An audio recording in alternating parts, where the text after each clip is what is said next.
Muy bien, seguimos en Nativa Nos Conecta, esto es Pulso Informativo y arrancamos nuestra primera edición de Pulso Laboral del 2025 y lo empezamos nada menos que con Abilio Minaya, hombre fuerte del sindicato de SUNAT, pero además ahora secretario de Defensa de la Confederación General de Trabajadores del Perú. Y lo hemos convocado para hablar del tema de la remuneración mínima vital. Ya sabemos todos que de 1025 pasa a 1.130 soles.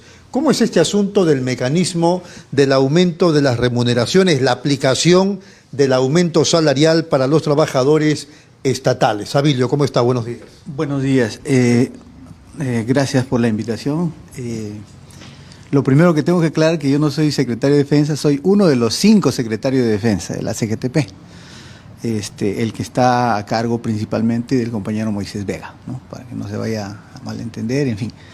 Ya, yendo a la pregunta, la remuneración mínima vital es para el sector privado, como todos sabemos, es un indicativo importante, pero en realidad no es tan espectacularmente abarcante en el sentido de que, primero, por el monto, que es 105 soles, y segundo, que solamente es aplicable a los trabajadores que tienen ese nivel remunerativo, es decir, a los que están por encima no les toca nada, ¿no? Y en concreto, según el mismo González Izquierdo, economista reputado, lo ha mencionado, más o menos poniendo que hay un promedio de 4 personas por cada familia de ese trabajador, debe llegar aproximadamente a 2 millones de personas, ¿no? A ver si le estoy entendiendo. O sea, alguien que gane el básico, que es 1025, a ese le están aumentando 130 soles. 105 soles. 105 soles, correcto.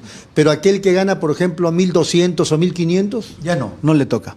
Solamente ese incremento es diferente a lo que pasa en otras legislaciones, donde todo se mueve. Y donde ahí sí, pues, los gritos de los gremios empresariales tendría algún sentido, ¿no? Pero estamos hablando de la capa más baja y ni siquiera de toda la población económicamente activa. Solamente el sector formal que no llega al 25 ni el 25%. De esa tortita chiquita de trabajadores, una fracción nada más se beneficia. Aproximadamente 2 millones de personas, 500.000, 600.000 trabajadores en concreto. Y estamos hablando del sector privado. Así es. Ese es el sector privado. Falta el analizar lo que usted nos anticipó. ¿Podríamos ir con eso? Sí, claro que sí. ¿De qué se trata? Bueno, nosotros tenemos un convenio firmado. Nosotros, cuando digo nosotros, nos referimos pues a las centrales estatales. 5 se han coaligado para una negociación que acabó el año pasado, el año que acaba de terminar, para no confundir. Y de esos 5, 3 ya venían negociando 2 años anteriores. 3 que son miembros de la CGTP, CITE, CTE y UNACE. Y entre las 5, para el año que ha terminado, se cerró un acuerdo de incremento de 100 soles, que justamente acá los tengo,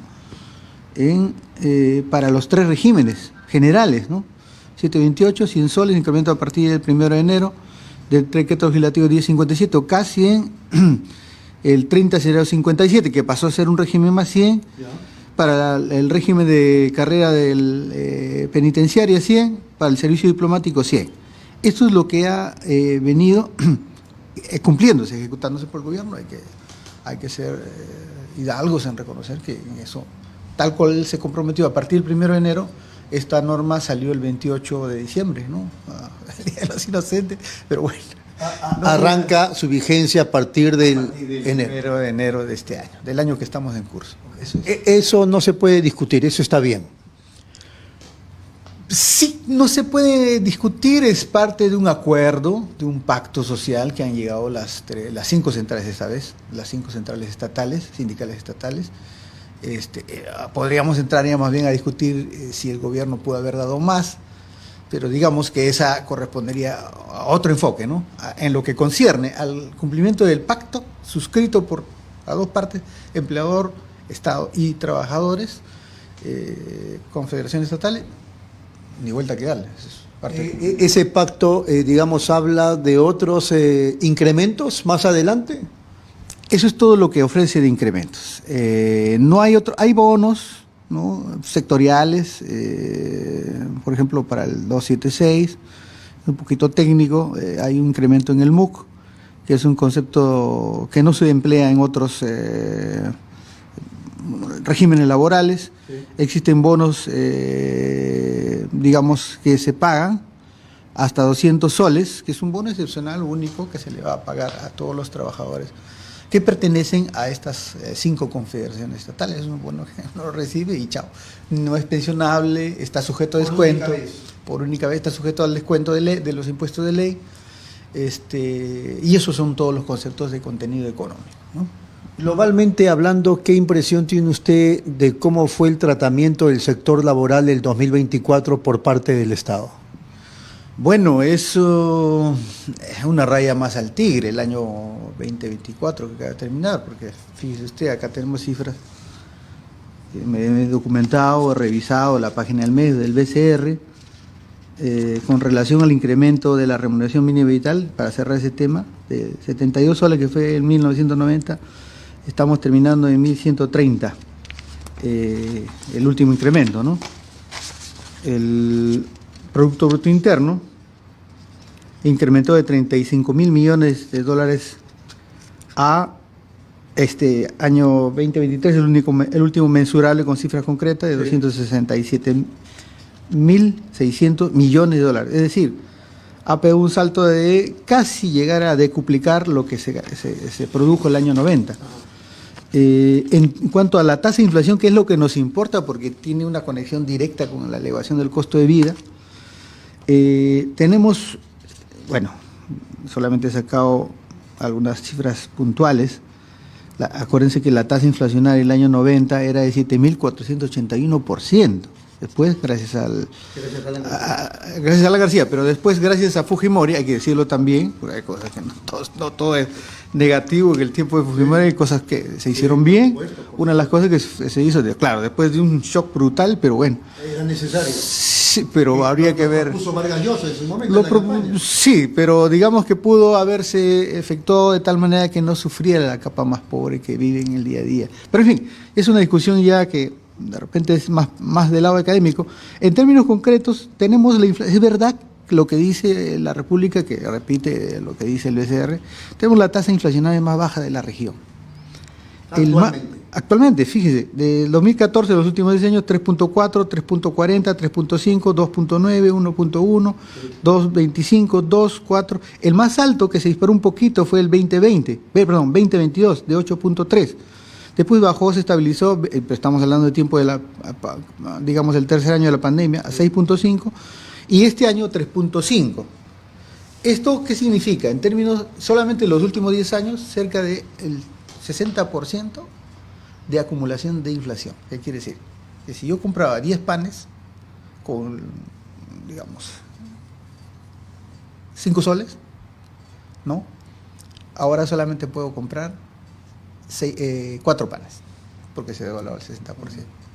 Entonces, evidentemente, la capacidad adquisitiva de los trabajadores, públicos o privados, ha decrecido. Ha decrecido sensiblemente. Claro que no es espectacularmente negativo con los tiempos de Alan García, que todos los días se devaluaba. Uno ponía un billete, al día siguiente sabía que valía menos. Pero de todas maneras hay una demora sensible en atender esto. Y lo sorprendente es que nuestra clase empresarial pone el grito en el cielo por una cosa muy pequeña, la cual la CGTP lo ha rechazado por insuficiente. Si fuera por ello, no existiría remuneración mínima vital. No, debería haber remuneración mínima vital, pero amarrada a todos los rangos salariales, de tal manera que, así como se protegen las entidades del sector financiero bancario, con sus tasas de interés moratoria, etcétera, y también el propio Estado, cuando recauda tributos, también se protege, porque le aplica las mismas tasas legales de interés, moratorio, en fin.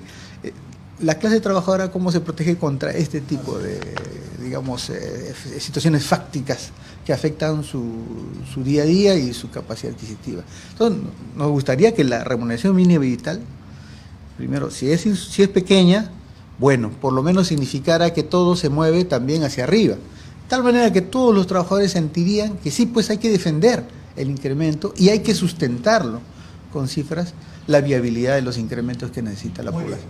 Usted ha relevado felizmente un mejor manejo de la inflación en el Perú que en otras partes de la región. ¿Esto se debe al Banco Central de Reserva, al gobierno de Dina Boluarte o sencillamente pues que Dios es peruano? Bueno, Dios es peruano, porque mire, pese a la posición crítica de la CGTP, parte con más acento a partir de la muerte de los 50 peruanos, el año del golpe de Estado. Para nosotros ha sido en términos políticos, no en términos legales, que puede dar para discusión. Para nosotros ha sido un golpe, porque se quebró el mandato popular, la voluntad popular, nos guste o no nos guste, eligió un presidente. O sea, hubo dos golpes. Fue un golpe porque finalmente ¿con quién está gobernando? Con los perdedores. Con los perdedores, ¿no? Es lo que le dan el soporte. Pero también Castillo pues lo que hizo fue evidentemente el intento de un golpe. Sí, más fue una proclama que un golpe real, ¿no? Porque un golpe no se hace pues con palabras, ¿no? Se hace con actos, en fin. Pero no quiero desviar el tema. A la pregunta que usted nos hace muy puntualmente. No es, evidentemente, más bien es a pesar de Dina, porque el Estado peruano ha encontrado una estructura tal, sobre todo en el BCR, una estructura meritocrática, donde hacen bien su chamba. ¿Por qué? Porque le dejan hacer su chamba. Eso tiene mucho que ver con la autonomía constitucional. Pero ella se lo atribuye, ¿eh? El manejo de la inflación, la recesión, se lo atribuye. Es como si dijéramos, bueno, mis hijos salieron genios, bueno, es por mí. Bueno, puede ser que sea porque usted le dio un determinado marco, ¿no? No les falte alimentación para sus pasajes, sus estudios les paga usted, en fin, los estimula, pero el mérito principal es enteramente de ellos. Cuando salen hijos muy profesionales, muy estudiosos, el mérito es porque ellos se esforzaron. Usted puso el marco. Sin ese marco probablemente no pasaría eso. Pero a lo que voy es lo principal, porque Dina no tiene 2 años. Esta inflación, digamos, la baja, las tasas, a partir del 2000, corresponden a un trato institucional en el manejo de la moneda, que es lo que le corresponde al BCR.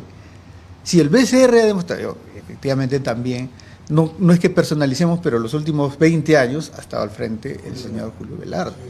Entonces, definitivamente que las personas garantizamos determinada orientación. Claro, no somos indispensables, nadie es indispensable, pero digamos que garantiza que el orden en un tema tan sensible para la población, para el bienestar de la población como es la inflación, se haya mantenido en rangos relativamente tolerables. Abilio, para ir terminando, ¿qué proyecta usted con la grandísima experiencia que tiene en el ámbito sindical para el 2025 en el sector laboral?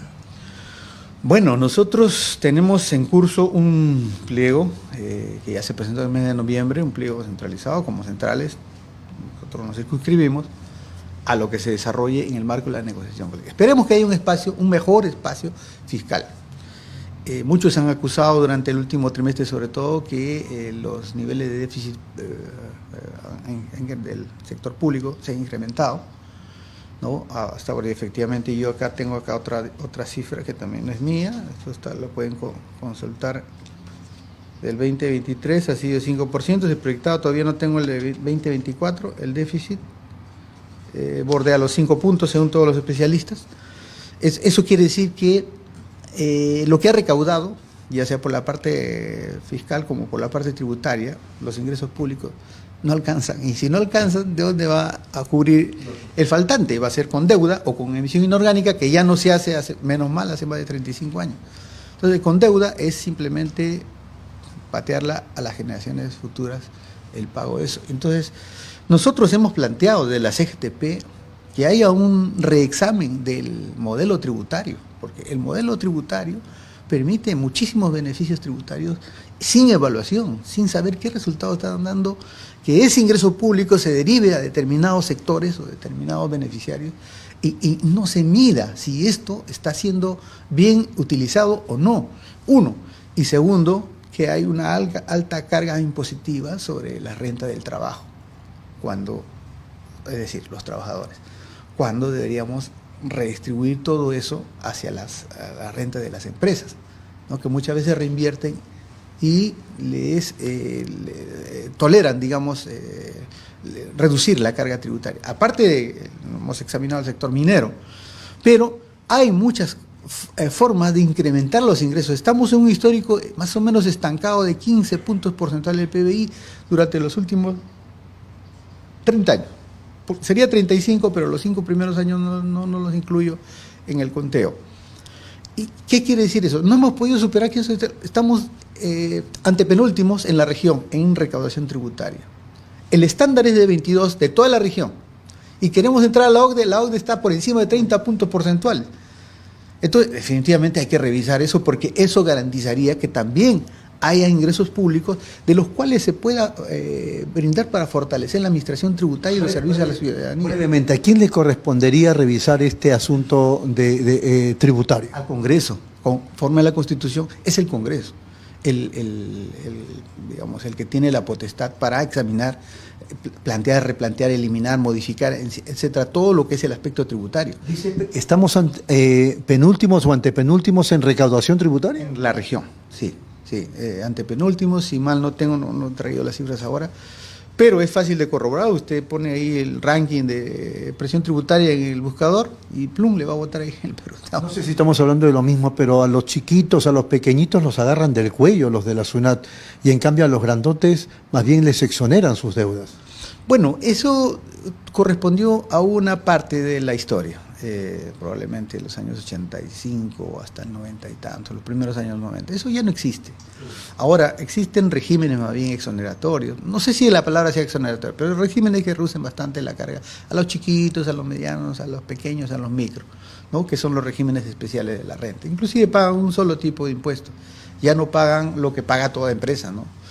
Solamente se simplifica un solo impuesto, tanto el IGB como la renta, y por determinados niveles de utilidades o de ventas. Ya no existe eso de ponerle, ¿no? Y impedirle, ¿no? Salvo que lo hagan los municipios, que ya es otro tema, digamos, ¿no? Pero digamos lo que falta sí es ampliar la base tributaria, porque fíjese, antes de la pandemia estábamos cerca de 80 puntos porcentuales de informalidad. Después de la pandemia hemos bajado a cerca de 10 a 12 puntos de sector. Ampliar la base tributaria es decir, o sea, que paguen impuestos aquellos a los que se les exonera. No, eso es revisar los beneficios tributarios.